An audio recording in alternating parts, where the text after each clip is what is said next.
쓰는 거예요. 차례대로 5번, 6번 칸에 23일이라고 쓰시고. 됐어요? 그 다음에 7번, 8번에서 1월 24일이라고 쓰시면 돼. 그걸 원칙으로 하되, 안 되는 게 있으면은, 그죠? 미리 땡겨서 해라. 땡겨서. 그런 얘기고요. 진짜 하는 방법을 지금부터 설명을 해드릴 거예요. 하는 방법.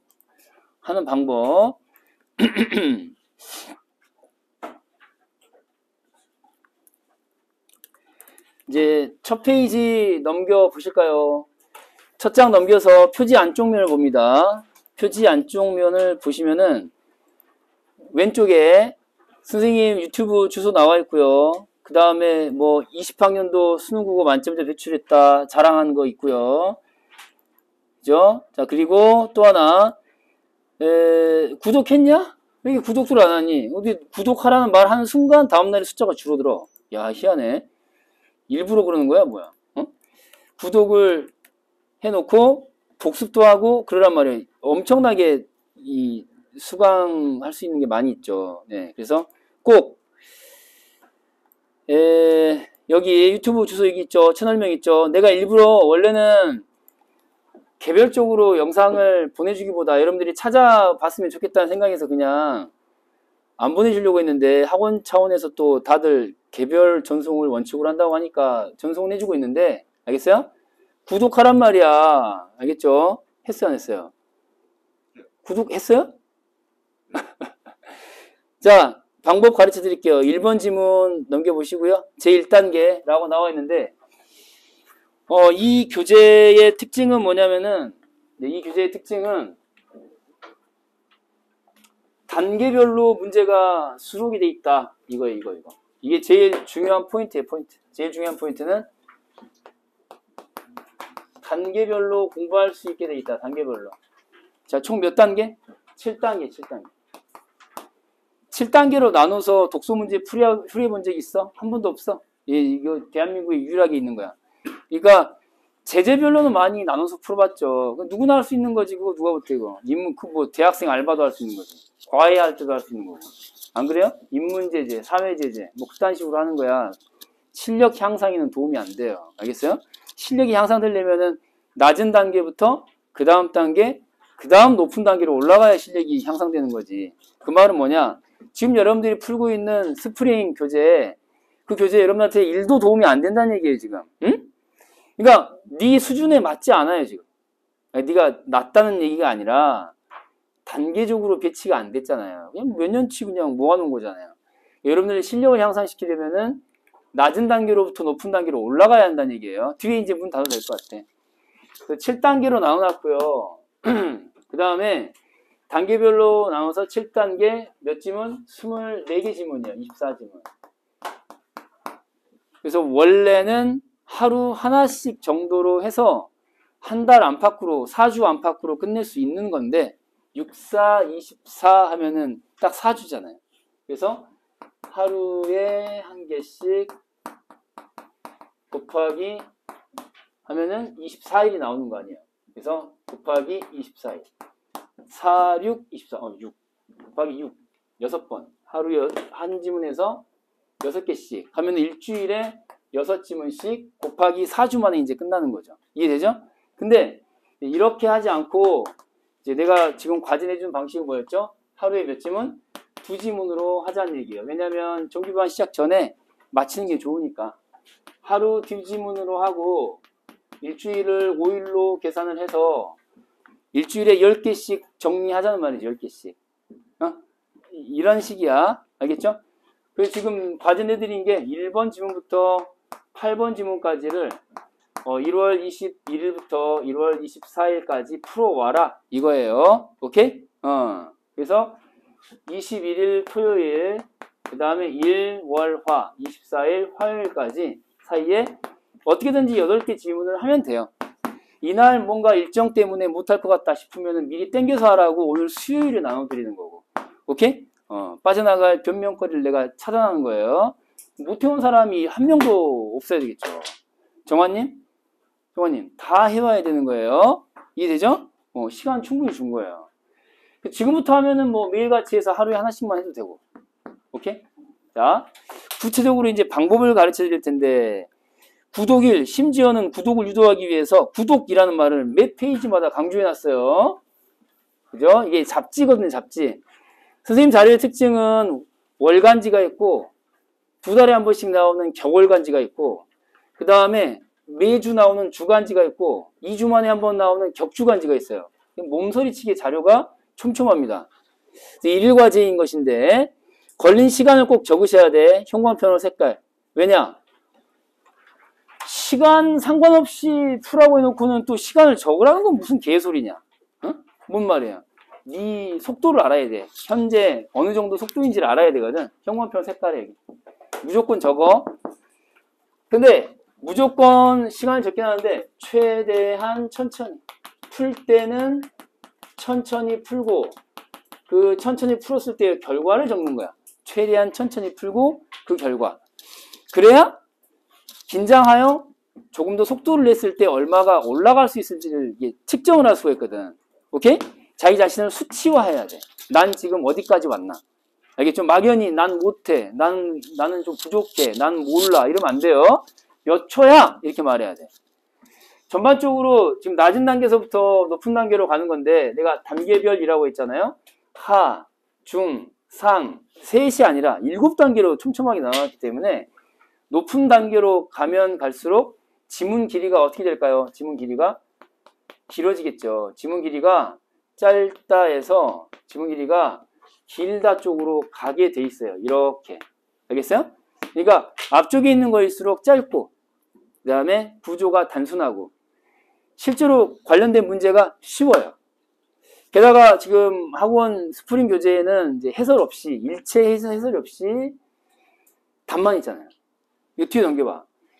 모든 문항에 해설이 있는데 니네 수준에서 이해할 수 있도록 지문 속 근거를 찾아 몇 문단, 몇 문장이라고 자상하게 줄을 다 달아놨어요. 웬만하면 그런 식의 해설 방식을 제가 고집했거든요.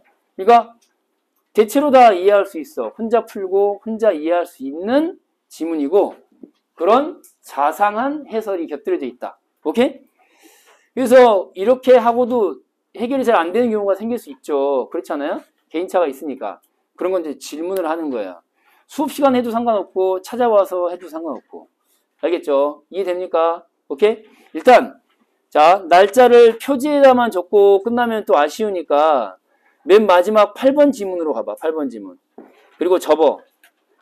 우리 숙제의 마지막 부분인 8번 지문을 보는 거예요.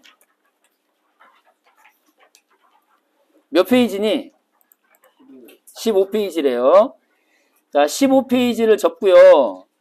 숙제 검사하는 날짜를 한 번 더 적어 놓읍시다. 8번 지문 뒤에 검사하는 날짜를 적어 놓을게요. 16페이지를 일단 접고 여기다 날짜를 써. 16페이지 여기 있죠. 16페이지에다가 날짜를 쓰는 거예요. 날짜를 1월 24일까지 해서 1월 25일 수요일에 우리가 수업이 들었잖아요.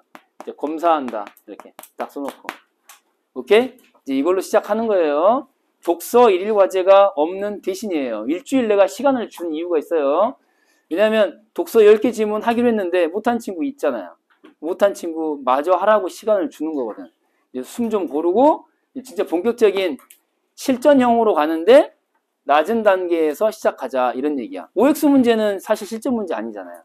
근데 부분에 불과하죠. 실전의 일부분. 이건 실전 전부, 전체. 오케이? 그러나 낮은 수준.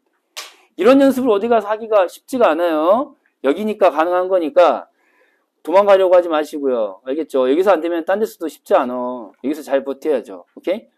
방법을 잘 찾아보시는데 내가 찾기 힘들어하니까 찾아주는 거야. 단계별 학습. 독서부터 시작하는 거야. 문학은 지금 개념 익히고 있고 짤막짤막하게 OX 문제 하고 있고 지난번에 내가 나눠준 거 뭐예요? 산문 개념어 사전도 있잖아요. 친구 이름 뭐였더라? 완전히 좀 뭐야. 아픈 거야 뭐야. 준영님? 괜찮아요? 네. 이걸 일단 24개 지문 하고 나잖아요? 그러면 기대 효과는 첫 번째 지문을 읽는 눈이 생겨요. 이거 연습하는 궁극의 목표가 뭐냐면은 1페이지에다 써놔. 지문 읽는 법. 독서 지문을 읽는 법을 터득하려고 하는 거예요. 그리고 이걸 노트에다가 기록하는 방법도 연습하는 거예요. 지금부터 내가 나눠주는 자료를 받아 주시고요. 자, 이게 부록이에요. 해설 일부라고 생각하시면 돼요. 해설의 일부다. 문항에 대한 해설이 아니라 지문에 대한 해설이다 라고 생각하면 돼요. 어딜 가도 이렇게 정리하는 건 없습니다. 간략하게 그러나 핵심만 짚어서 자, 뒤로 전달. 이름 쓰시고요. 이름 반드시 써야 돼요. 받자마자 이름 쓰세요. 이름 쓰시고 지문 분석표 예시라고 나왔죠. 그쵸? 지문 분석표 예시라고 나왔어요. 이렇게 지문 분석표 예시. 네, 나중에 이제 문학도 여러분들이 잘 따라오시면 이와 같은 방식으로 작품 읽는 연습, 노트에 기록하는 연습 할 수 있는 자료를 줄 거예요. 근데 일일 과제를 못하면서 추가적인 학습 불가능해요. 그러니까 일일 과제를 일단 열심히 하세요. 지문 분석표 예시를 보시면은 지문 분석 1 해가지고 화제 비교상 차이점. 오, 전 시간에 했던 거. 그쵸? 표로 다 잘 보이게 정리해 놓은 거야. 여러분들이 이제 맨 처음에 힘들어하는 게 뭐냐면 제가 다 알아요. 이렇게 문제 풀라고 했는데 방법이 자 1번 자 여백에다 또 적는 거예요. 일단 풀어야겠죠. 네, 풉니다. 시간 제곱 풀이 및 채점. 풀이 및 채점을 해요. 그 다음에 두 번째는 오답 정리를 하시는데 오답 정리할 수 있는 페이지 자 한 페이지 넘겨보면은 우리 2페이지 넘겨봐. 그러면 뒤에 짤막하게 있지? 그 칸을 이용하시는 거야. 그래서 오답은 예를 들면은 지문 속 근거를 찾아서 이 문단의 3문장 이런 식으로 간략하게 하시란 말이에요. 오케이? 오케이? 찾아야 돼. 그 뒤에 이제 선생님이 해설해 놓은 거랑 비교해봐 또. 이렇게. 오케이? 이 문단이나 문장 귀찮으면 쓰지 말고 이렇게 간략하게 2-3 해도 돼. 오케이? 이렇게라도 해. 막 길게 막 쓰려고 하지 말고. 그럼 하기 싫잖아. 근데 세 번째는 2페이지에요? 3페이지에요? 2페이지인가요? 여기 보면 지문 분석표 있죠? 지문 분석표를 작성해야 돼요. 여기서 제일 중요한 게 사실 3이에요. 3. 이거 하자고 하는 거거든요. 이거예요. 그러니까 문단별 요약도 좋고 그리고 구조도를 그리는 것도 좋아요. 근데 그건 지문 자체의 형식 안에 갇혀 있는 방식이라서 점수를 올리는데 직결되진 않아요. 그러니까 집중력은 올릴 수 있고 문단별 요약, 그 다음에 지문 전체를 보는 눈은 키울 수 있죠. 구조도 작성. 그러나 문제풀이에 직결되진 않거든요. 근데 이게 문제풀이에 직결되고 그 다음에 문단별 요약은 누구나 할 수 있죠. 근데 지문 속에 갇히는 한계가 있어. 근데 구조도를 작성한다. 못하는 애들이 태반이야. 뭘 이해를 해야 구조도를 그리지. 그렇잖아? 그러나 이건 누구나 할 수 있는 방법이라는 장점이 있어요. 발견만 하면 되거든요. 이해 개인화 줘버려. 이해 못해도 작성할 수 있어요. 선생님, 그게 무슨 도움이 되죠? 독서는 찾는 시험이거든요. 발견하는 시험이에요. 오해하면 안 돼요. 이해한 애들이 올해 371명 수능 국어 만점자들일까요? No! 다 병신들이야, 걔들도. 모르고 맞췄어. 알아? 지문 속의 내용을 다 이해했을 것 같아? 그러니까 이해 중심의 접근법이 너희들을 망치고 있는 거예요. 안 될 걸 되게 하라고 하니까 이게 해병대냐? 해병대냐고.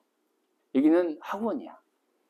그러니까 못하는 애들도 할 수 있다는 거를 보여줄게. 알았어요? 누구나 할 수 있어. 이걸 여러분들이 차근차근 따라오셔야 돼.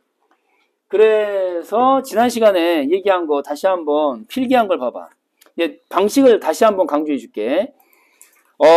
지난번에 설명했더니 어리둥절한 친구들도 있고 그 다음에 이해가 좀 덜 돼가지고 그냥 뭉개고 있는 친구들도 있었어. 내가 이제 눈치를 보니까 그렇더라고. 그래서 칠판 보시고요. 저번에 필기한 걸 한번 펼쳐봐.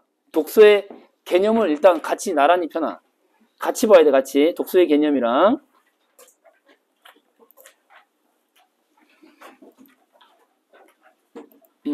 독서의 개념이랑 같이 펴서 보는 거야.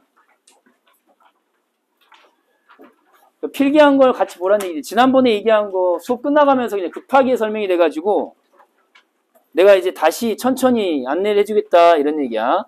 준비됐니? 필기한 걸 봐봐. 그 독서의 개념의 2023 대수능 몇 페이지였지? 29페이지? 29페이지래.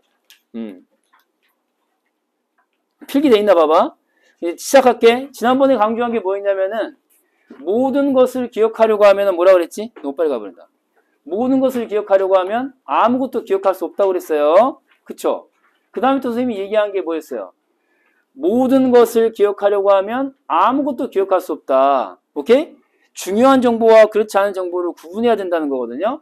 그러니까 정해진 위치에 약속된 정보를 뭐 하려고 해야 돼? 발견하려고 해야 된다. 발견하려고 해야 된다. 발견하려고 해야 된다. 필기한 걸 봐. 정해진 위치, 약속된 정보를 뭐 해야 돼? 발견하려고 해야 돼요. 이해 원래 못하는 거예요.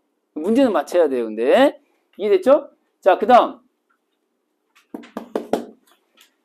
중요한 건 이제 속도 자체가 아니에요. 지금 고민을 털어봐라 그러면은 자 제일 큰 고민이 뭐야? 저는 속도가 너무 느려요. 이런 고민 얘기하잖아요. 접근법이 틀렸어요. 너는 속도가 느린 게 아니라 중요한 것과 중요하지 않은 것을 구분하지 못하는 게 문제예요. 여러분들 문제의 본질이 뭐라고요?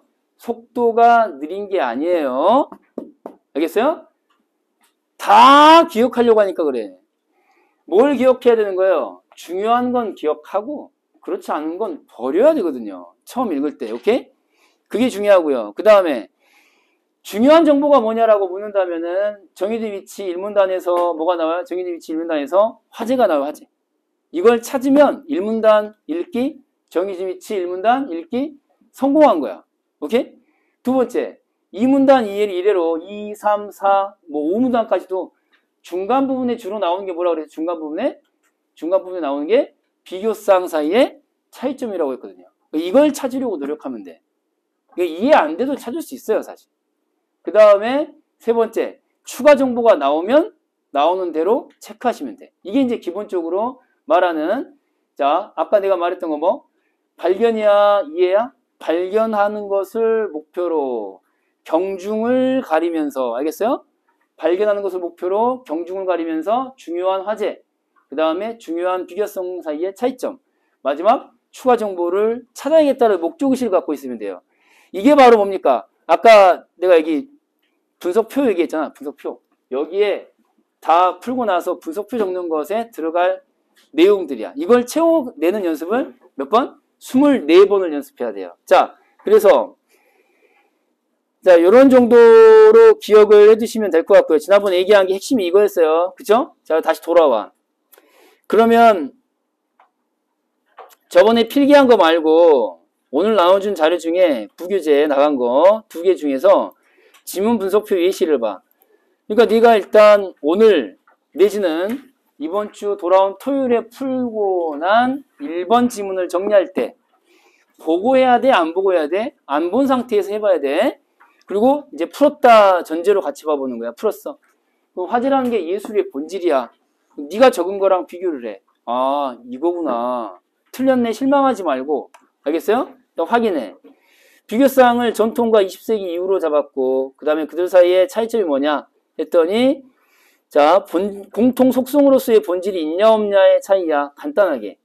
그리고 그 안에서도 다시 본질이 없다라고 보는 두 입장의 차이점도 이제 간단히 정리를 해놓은 거죠. 이런 식으로. 그러니까 표 안에 작성할 내용 중에 여기 봐. 추가 정보가 반드시 나오냐?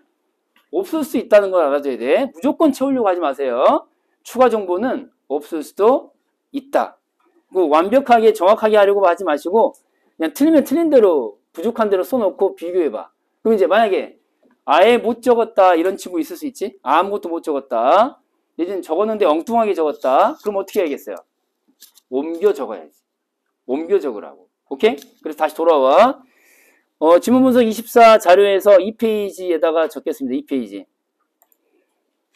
자, 2페이지에다가 적을 거예요. 여기 지문 분석 표 있죠? 이거. 자, 옮겨 적기라고 딱 써놔요. 옮겨 적기. 괄호하고 예시. 지문 분석표 예시 있지? 대체로 다 틀릴 거라고. 처음이니까.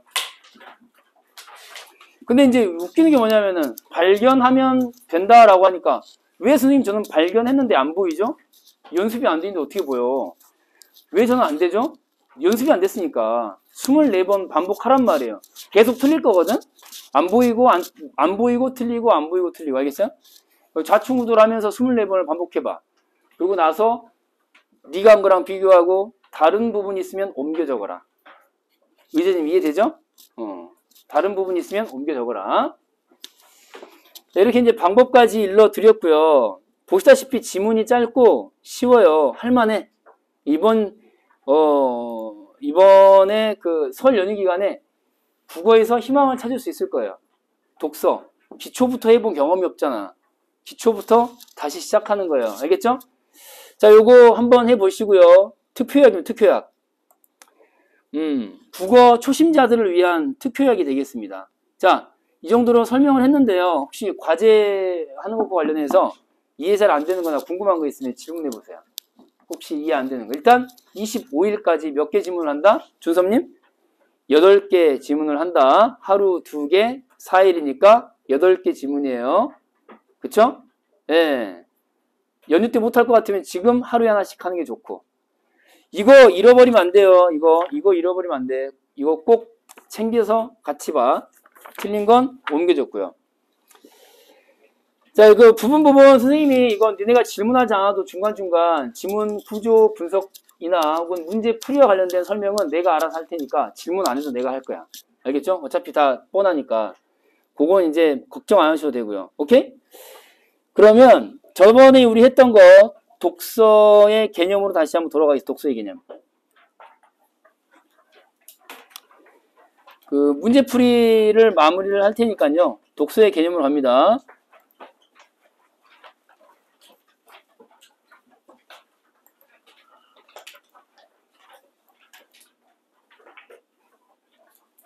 그러니까 지금 뭐 어려워서 못 따라오겠어요. 내지는 힘들어요.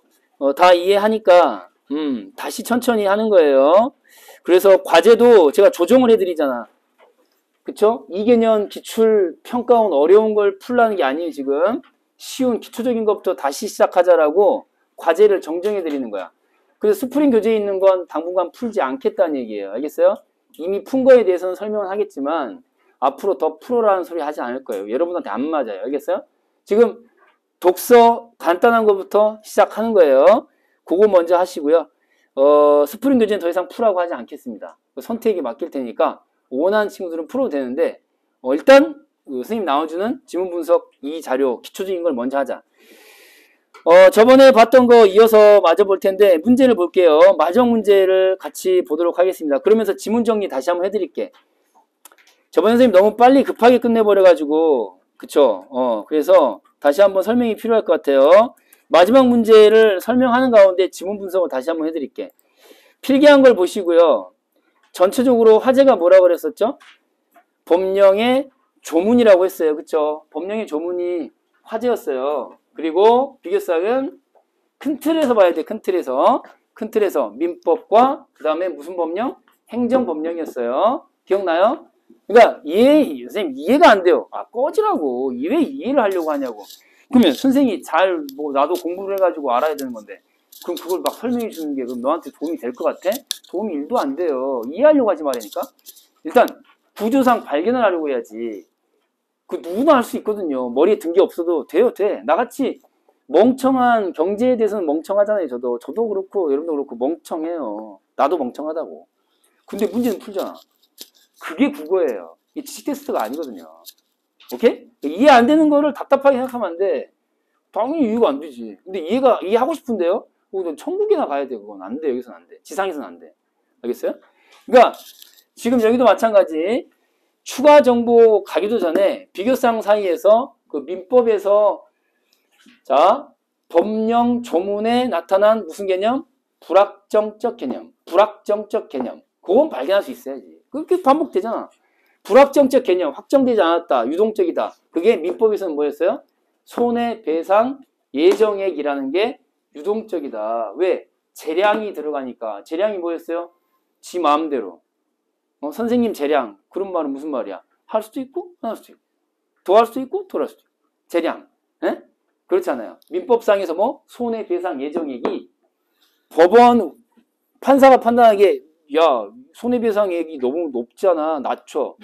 이럴 수 있다는 거잖아요. 그쵸? 그럼 불확정이야 확정이야? 불확정이잖아. 불확정. 이럴 수도 있고 저럴 수도 있어. 그 다음에 행정법령에서는 뭐였어요? 행정법령에서는 어떤 개념이 재량으로서 불확정 개념이었어요? 말 그대로 기속행위야 재량행위야?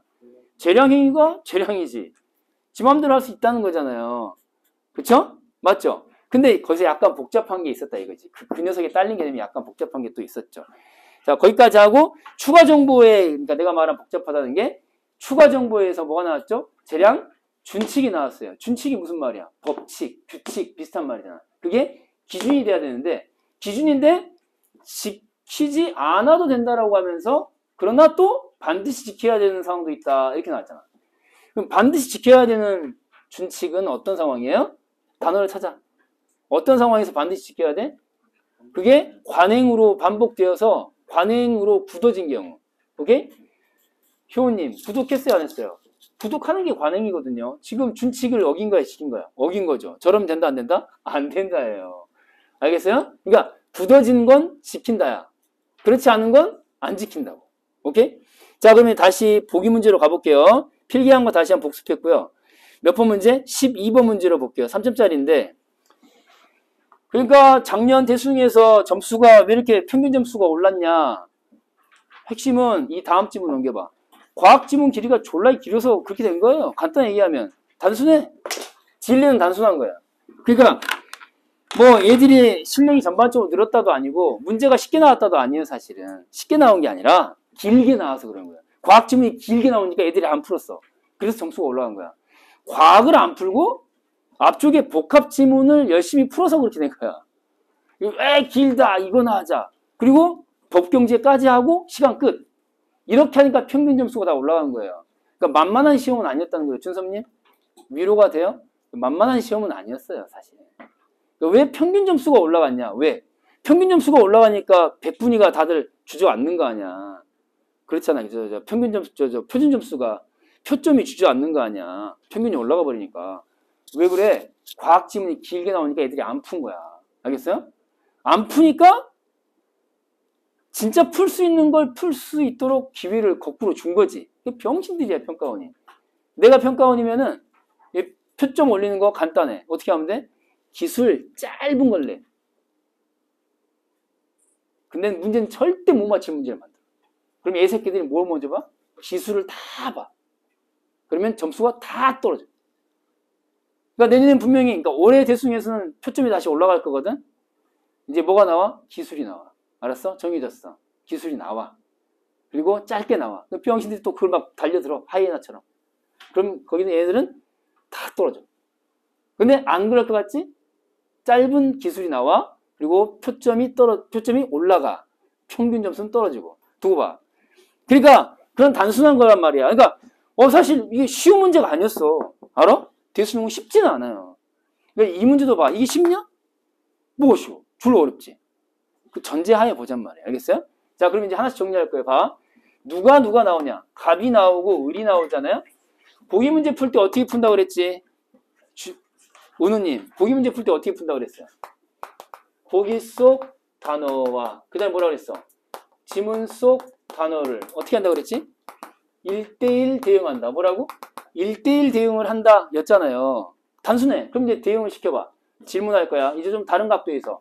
갑하고 을이 있잖아요. 근데 어떤 관계냐 했더니 한쪽은 팔고 다른 쪽은 받는 관계야. 오케이? 뭘 팔아? 물건을 팔고 100을 받아. 그럼 그림으로 그려볼게.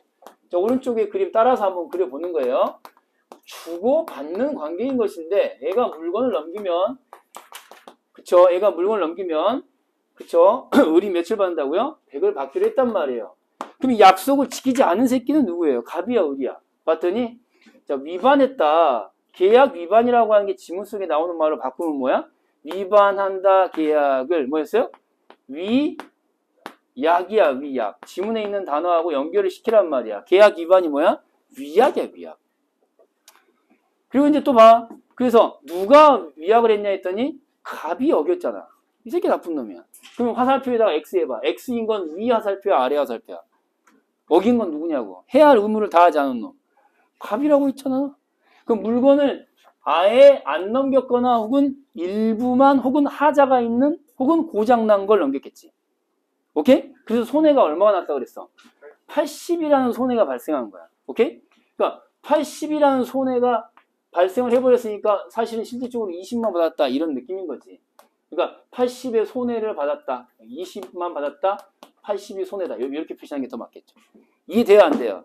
이해되죠? 그러니까 100을 다 넘겨줘버린 상황에서 그죠? 100을 다 넘겨준 상황에서 물건이 20만큼의 기능밖에 못하는 거죠. 휴대폰을 샀는데 100만원짜리를 내가 산다고 100만원을 줬는데 휴대폰이 어디 중국으로 넘어갔다가 물 건너갔다가 황해 건너서 다시 돌아온 거야.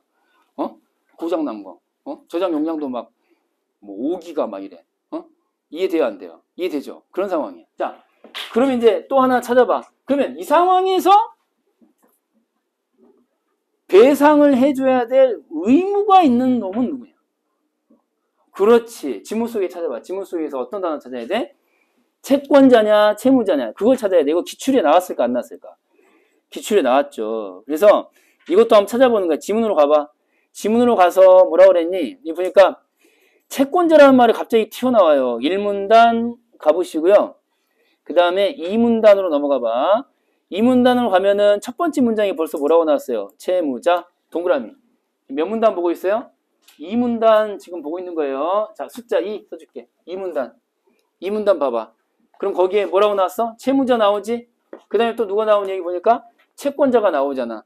이거 기출에 나온 적 있을까요? 없을까요? 있어요. 지금부터 증명해 드릴 테니까 칠판 또 재미삼아 보는 거야.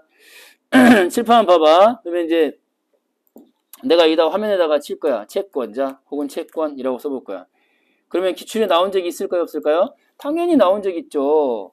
자, 여기 보면은 23 대수능에 벌써 채권자 나왔고 그 전에도 그 전으로 쭉쭉쭉 다시 또 자, 다음 한두 번 나온 게 아니에요. 지금 대부채권 저거죠. 맨 위로 가야 되겠다. 맨 위로 가서 봐볼게. 하나만 봐볼게. 올해 작년 말고 20학년도 대수능에 벌써 채권 개념 나오냐 안 나오냐. 국채할 때 채권 나오지. 20학년도 대수능.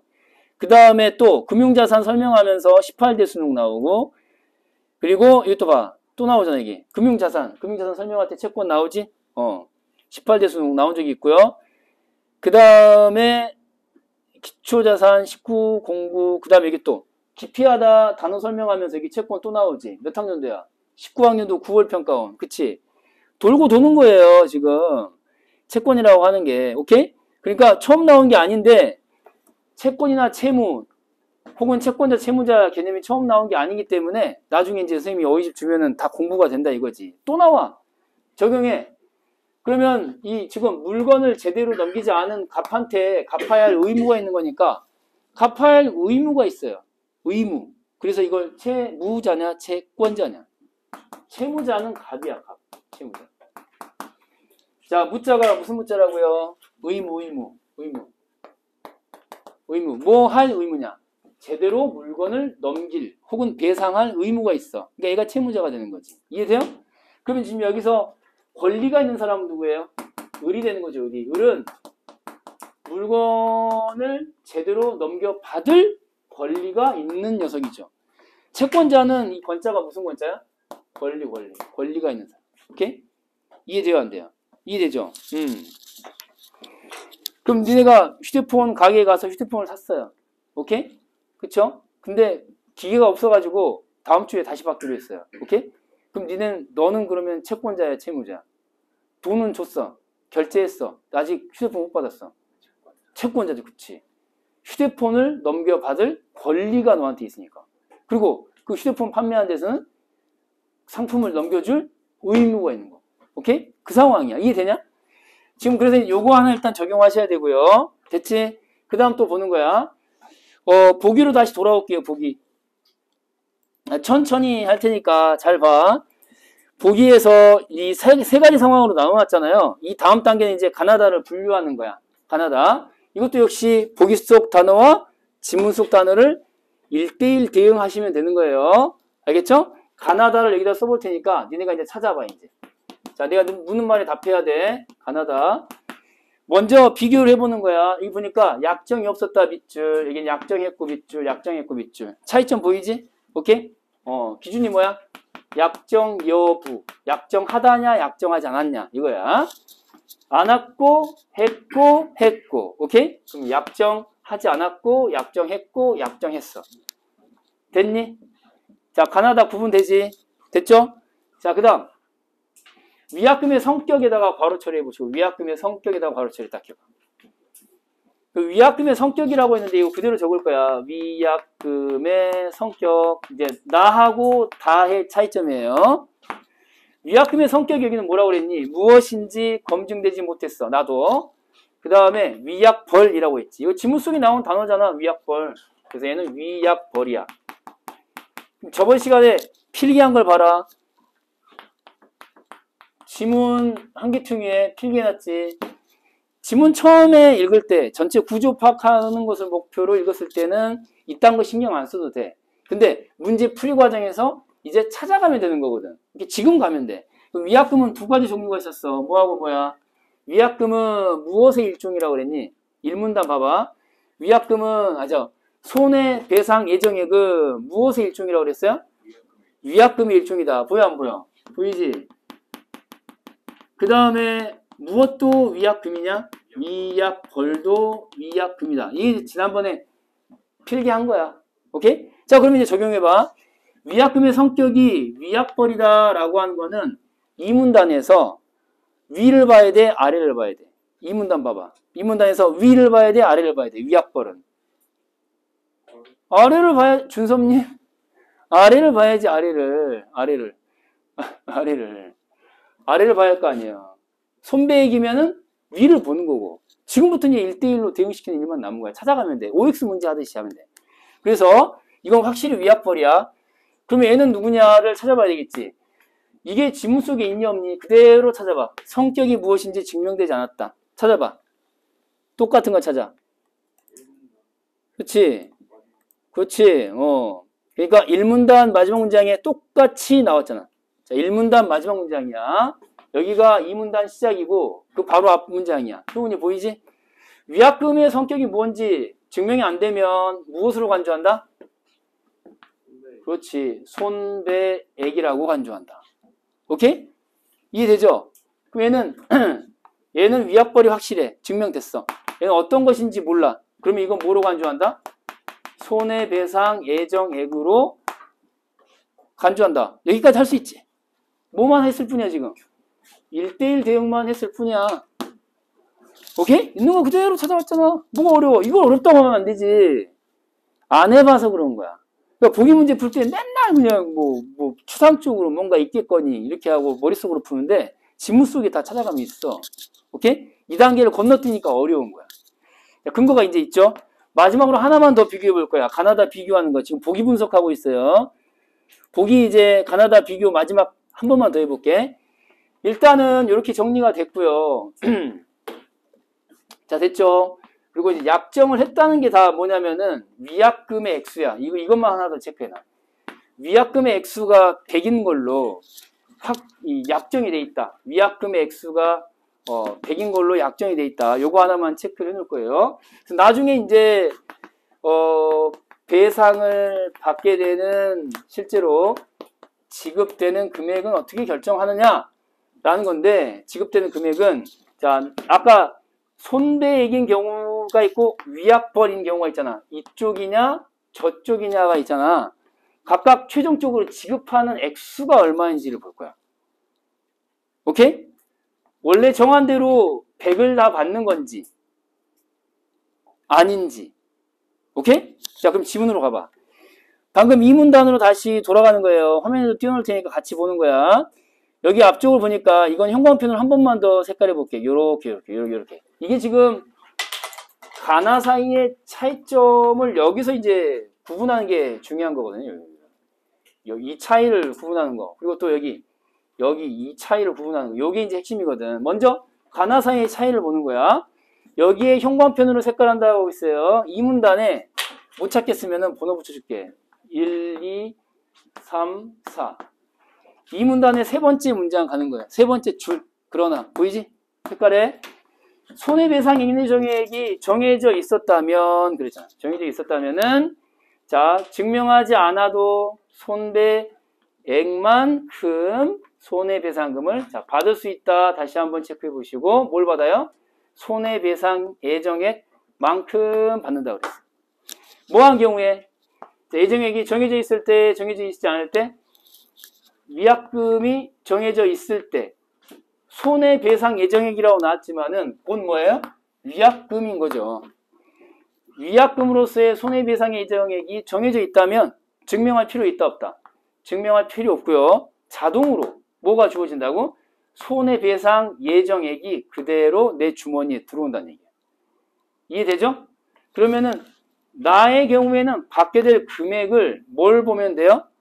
손해배상 예정액을 보면 되는 거죠. 근데 그 손해배상 예정액은 거기에서 얼마로 정해져 있어? 위약금으로서 얼마? 100이 주어져 있죠. 얘는 몇을 받는 거예요? 그러니까 100을 아니 여기가 아니라 지금 약정이 정해져 있고 손해배상 예정액인데 봐. 손해배상 예정액이 정해져 있었다면은 했으니까 정해져 있었다면은 100을 다 받는 거죠, 얘는. 오케이? 이해되냐? 그러면 이제 요건 100이 확실하니까 가로 가볼 거예요, 가. 가는 그러면 어때? 약정이 되어 있지 않은 상태잖아. 맞지? 별도의 위약벌이라는 언급이 없으니까 손배액 쪽으로 가서 보는 게 합리적이야. 오케이? 별도의 위약벌이라는 언급이 있니 없니? 없지. 증명이 돼야 예정돼 있어야 그것도 위약벌이 되는 거니까 이쪽으로는 올 수 있니 없니? 가는 다로 올 수가 없지. 증명이 돼야 그러니까 약정이 있어야가 전제인데 약정이 없잖아. 애초에 이쪽으로 올 수 없어. 오케이? 이해됐어요? 그러니까 이제 약정이 없는 경우에 위약금의 성격상 얘는 손배액으로 보시고 이제 문제를 푸는데 받는 돈이 얼마냐라고 하는 거는 여기 봐라 이제 그러나 라고 했으니까 앞과 뒤가 같아야 달라요. 시작. 다르죠. 다르다고. 그럼 얘는 봐라. 그럼 얘는 앞과 다른 게 뭐예요? 얘는 증명하지 않아도 되는데 얘는 뭐 해야 돼? 증명해야 돼요. 증명해야 돼. 그러니까 증명해야 되고 그 액수만큼 받을 수 있다. 그러니까 뭐예요? 그 액수가 무슨 액수예요? 증명한 손해 액수. 얼마를 손해 입었는지를 증명한 그 액수야. 그럼 그 액수는 손해배상 예정액과 같아야 달라요? 다르죠. 계산해서 나온 거랑 원래 받기로 한 그 금액이랑 다르잖아요. 그쵸? 얘는 뭐라고 써야 돼? 손배액이 아니라 뭐라고? 손해 액수라고 실제로 결과적으로 손해본 액수, 계산된 그 액수를 얘기하죠. 오케이? 얘는 받기로 한 위약금 전체 100을 받는 거고. 오케이? 얘는 뭐야? 계산되어서 증명된 것까지만 받는 거야. 이해돼야 안 돼요? 이해되죠? 이해됐지? 자, 그러면 이제 보기로 가봐. 보기에서 이렇게 가는 별다른 얘기 없잖아요. 그러면 예상을 해봐. 선지에 뭐라고 나오겠니? 선지에 네가 출제자라고 생각해봐. 선지에 뭐라고 내겠니? 손해 액수만큼 받는다 내지는 손해배상 예정했던 그 위약금을 받는다. 뭐 이런 소수로를 만들어낼 수 있지. 오케이? 관련 선지를 한번 봐볼게 그러면은. 자, 가와 관련된 걸로 일단 가볼까요? 가와 관련된 걸로 뒷장 넘기셔가지고 다시 봐볼게. 가를 봐. 가에서 의뢰 손해가 얼마인지 증명되지 못한 경우에도 라고 시작했으니까 이건 꺼져죠. 꺼져. 그죠? 왜요? 얘는 반드시 증명을 해야 돼 말아야 돼? 증명을 해야죠. 둘의 차이가 뭐였어요? 가는 증명을 반드시 해야 돼 말아야 돼? 반드시 해야 되고요. 얘는 뭐야? 증명을 하지 않아도 그랬으니까 증명을 해도 되고 하지 않아도 상관없어요. 특히 이제 증명하지 않아도 가능하니까 증명돼도 상관없는 거죠. 그죠? 이 증명을 반드시 해야 되는 거예요, 얘는. 그러니까, 봐. 가는 증명을 해야 되는 상황인데, 하지 못한 경우에도 라고 했으니까 맞아요, 틀려요? 일단 틀렸지. 맞지? 그리고 또 봐. 80을 지급한다 그랬어요. 만약에 증명되었다면, 얼마를 주면 돼? 손해, 계산해보니까 얼마니? 계산해보니까, 그 보기에 주어진 대로 하면은, 몇의 손해를 입었다? 80의 손해를 입었다. 아까 정리하고 시작한 거잖아. 그치? 그러니까, 의뢰 손해가 얼마인지 증명되지 못한 경우에도 그랬는데 증명되어야만 하는 거고요. 만약에 증명됐으면은 그 증명된 금액만큼이 주어지겠죠. 손해 액수가 증명이 됐다라고 하면은 그때 그게 지급이 될 수 있죠. 그 다음 마지막 법원이 감액할 수 없다라고 했는데 감액할 수 없다에다가 밑줄을 닦고 감액할 수 없다. 지문으로 가보는데 감액할 수 있냐 없냐를 분명하게 제시한 것부터 먼저 보란 말이에요. 자, 여기 보니까 그런 얘기는 여기 나와 있죠. 손해배상 예정액과는 달리 이 부분을 찾아야 돼. C 보이니? C 찾아. C에서 손해배상 예정액과는 달리라고 전제를 했어요. 감액할 수 있다 없다? 감액할 수 없다예요. 그 말은 무슨 말이죠? 그 말은 무슨 말이야? 위약벌은 감액할 수 있다 없다? 없다예요. 위약벌은 감액이 안 돼. 근데 거꾸로 말하면 뭐야? 손해배상 예정액은 감액이 된다 안 된다? 된다죠. 그러면은 감액이 되는 건 손해계산 액수야? 손해배상 예정액이야? 손해배상 예정액은 감액이 될 수 있죠. 근데 이건 아니에요. 이건 감액 X예요. 왜요? 손해배상 예정액과 달리라고 했으니까. 얘는 손해 액수를 받는 거잖아요. 손해 액수. 계산된 액수. 얘는 손해배상 예정액이니까 이거는 정해진 거라서 어떻게 감액할 수가 없어요. 계산 결과가 지나치다라고 판사가 판단할 수 있다는 거죠. 이해돼요, 안 돼요? 문장 구조상 그렇게 이제 판단했어야 되는 거예요. 1번 선지가 이제 그랬다라는 거였고, 다시 이제 돌아와봐. 선지에서 2번만 설명하고 이제 마무리 지을게요. 다음 시간에 남은 선지 또 볼 거야. 천천히. 그러니까 이 앞부분을 보지 말고 빨간 펜으로 이제 써놔, 옆에다가. 풀기 어렵잖아? 그러면은 결론 먼저라고 써놔. 결론 먼저. 이런 문제는 결론 먼저 판단하는 게 순서야. 제일 좋아요. 왔다. 결론만 먼저 봐보란 말이야. 결론. 2번 선지 같은 경우. 자, 여기 뭐라고 그랬니? 결론에 갑이 을에게 뭐뭐를 지급해야 하고 감액할 수 있다 였어요. 자, 칠판 봐. 이거 감액할 수 있다야 없다야? 나 같은 경우는 감액할 수 있는 거였어요. 그쵸? 맞죠? 왜? 정해져 있었으니까. 애초에 정해진 대로 감액할 수 있다라고 했어요. 여기는 없다라고 했고. 근데 감액할 수 있는데 중요한 건 뭐냐면은 갑이 을에게 100을 지급해야 하고 라고 했잖아요. 100이라는 말에다가 다시 한번 동그래 100을 지급한다. 100이 애초에 뭐였죠? 100이? 위약금인 100이에요. 위약금. 위약금인 100을 지급한다 라고 했어요. 근데 나에서 위약금의 성격이 뭐라고 그랬죠? 손해배상액이라고 했잖아요. 손해배상액이라고 바꿔 말할 수 있니 없니? 있지. 성격상 손해배상 예정액이니까. 맞아요.